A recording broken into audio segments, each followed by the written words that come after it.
Welcome to Man Does Tech, where I solve the problems you didn't even know you had.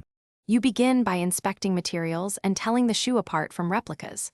Look closely at leather grain, suede nap, and the texture of synthetic panels. Inconsistencies are immediate red flags. Once done, examine the midsole paint lines and the visible air unit for cloudiness versus clarity, because factories often miss those finishes. Finally, verify logo shapes, Jumpman proportions, heel tab alignment, and font weight, since tiny deviations reveal counterfeit runs and save you from costly mistakes. Next, you check internal identifiers and construction precision. Pull the tongue tag and read the size and factory codes. Match the manufacture week and year against known release data, because mismatched codes are common in fakes. Then inspect stitching.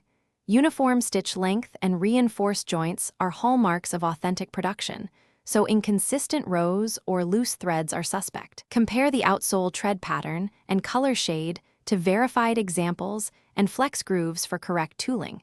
Since molds differ between. To finish, you synthesize evidence and decide. Start by comparing the shoe to multiple high-resolution reference photos from official releases and verified sellers.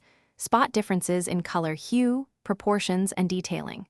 Then perform a simple sensory test.